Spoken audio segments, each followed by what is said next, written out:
When I used to go like for tournaments and all, my study used to suffer. But like so for people, for me like my maths and all formulas are not clear because I didn't study at that time. So I started playing early, like third or fourth. So if you can like provide different education for like the sports people, because it's very hard to cope up with all the others. So matlab, we used to get a lot less time. 10 दिन मिलते थे to study all the syllabus. So like if we can get like little exemption on that. No, this is a very valid point. A lot of the sports personalities actually echo this. In fact, this evening, before I came here in the discussion we had, Gopichand exactly raised this issue. And so we just led a delegation to Singapore, and there's a sports university in Singapore. So the Honorable Chief Minister and I actually spent good 3 hours understanding how they figure out, the intersection between your interest in sports and education. And how are these degrees sort of validated. I think we came back, we learned a lot in the whole process, and that's something that I'll take quite seriously and see how we can sort of give a hand holding in that sense and take things forward. So, but that's a very valid point. I think a lot of people are struggling. And this is not just women, it even applies to men. Everyone seems to be struggling with this. And Gopichand actually shared his experience. It was quite funny. So he was punished because he would sleep in class. Because he would play badminton in the morning, go to school, and he would sleep in class. So, and he said, even today he's bad in maths. So I think that really struck a chord, and thank you for echoing this. And this is something we're going to take it up quite seriously. Appreciate it. Sir, making sports as a mandatory subject in schools. और क्योंकि हमारे time पे जब sports period होता था तो teachers ले लेते थे कि स्पोर्ट्स खेल के क्या करेंगे, हम पढ़ा लेते हैं सब. तो ये होता है, आई डोंट नो कि मोस्ट ऑफ द स्कूल्स में ऐसा होता है कि कोई भी टीचर रैंडमली आके कि चलो हम पढ़ा लेंगे एक सब्जेक्ट, स्पोर्ट्स पीरियड तो 0 पीरियड माना जाता था. So I think that would be a great change कि अगर स्पोर्ट्स पीरियड ऐड किया जाए. यार लार्जर इकोसिस्टम में ये दिक्कत है कि इनफ ऑफ ट्रेनर्स नहीं है.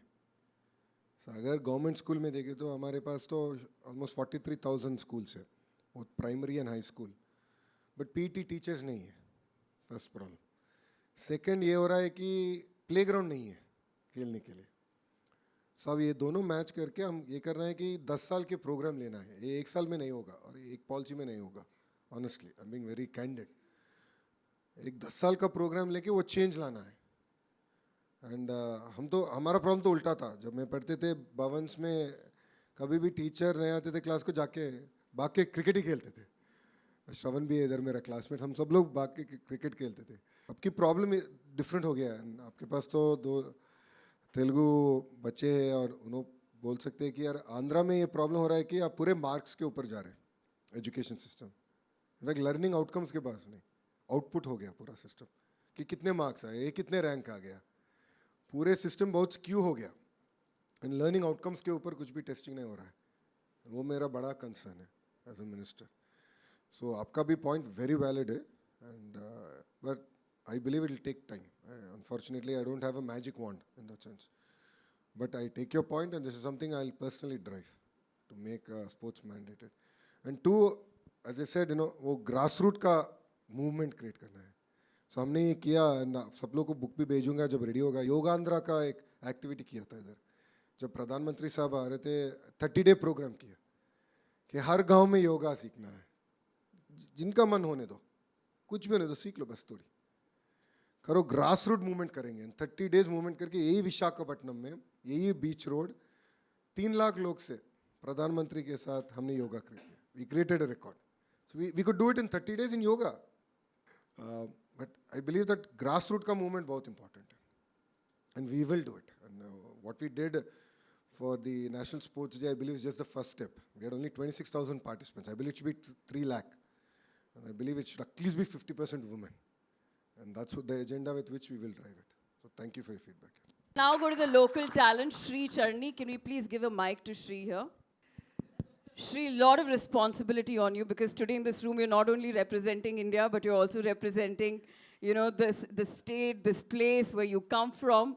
So tell us about your story and also जिस तरीके का contribution रहा है state की तरफ से आपके cricket में. So basically, I'm from Kadapa, Yeah. from south side of Andhra. So my cricket journey started when I was kid. So when I was 7, 8 years old, my mama used to make me play cricket. So it started like that. Then we in our village there is no professional cricket, so it's like only gully cricket we have. So in like professional we only have kho, athletics, everything. Rather than cricket, everything is there. So after my 9th class, I only decided to play cricket professionally. So I spoke with my mother, and it took little time for my father to accept this decision which I took. So I think nearly 2 years it took for my father to accept this decision. Then so I think because of my mother, he accepted after 2 years professionally for playing cricket. And then when he accepted, COVID came again, 2 years got wasted.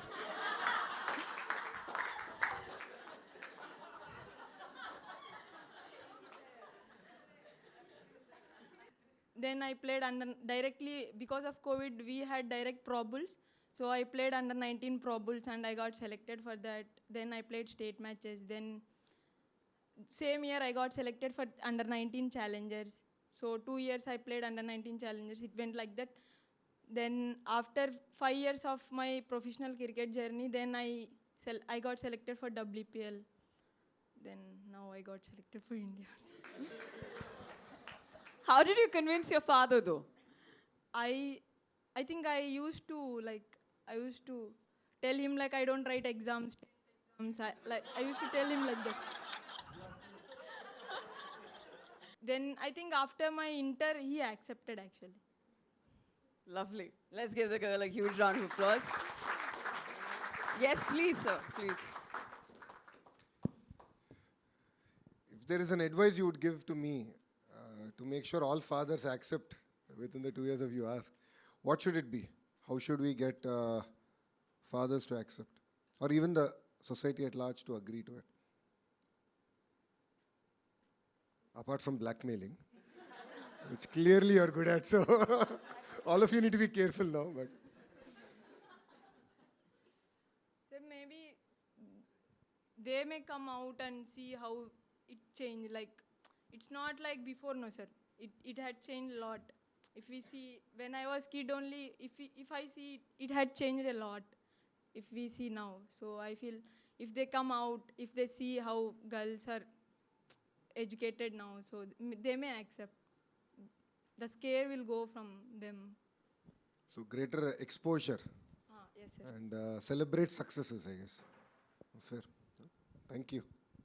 You asked for some random idea. I think I walked into Visakhapatnam Stadium. All the stands are named after men. So when Julindi got her first stand named, That's wonderful.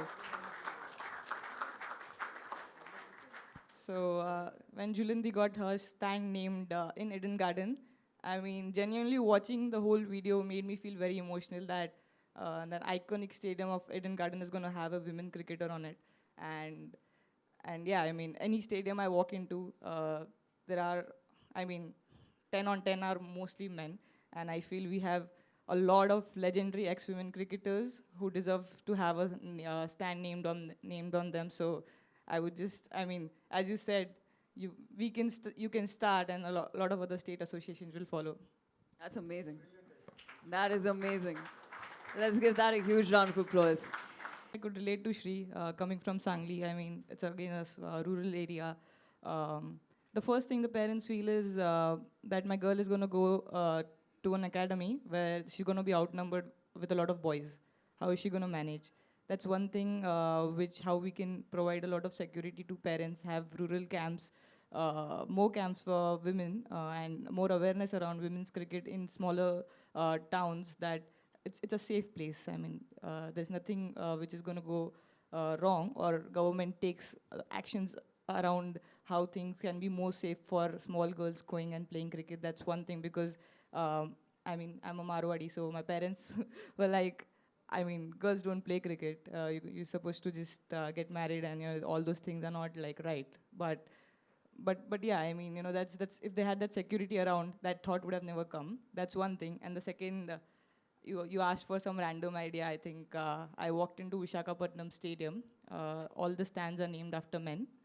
So when Julindi got her first stand named. That's wonderful. So when Julindi got her stand named in Eden Garden, I mean, genuinely watching the whole video made me feel very emotional that that iconic stadium of Eden Garden is going to have a women cricketer on it. And yeah, I mean, any stadium I walk into, there are, I mean, 10 on 10 are mostly men. And I feel we have a lot of legendary ex-women cricketers who deserve to have a stand named on them. So I would just, I mean, as you said, you can start, and a lot of other state associations will follow. That's amazing. That is amazing. Let's give that a huge round of applause. Any more ideas? Anyone, Jimmy?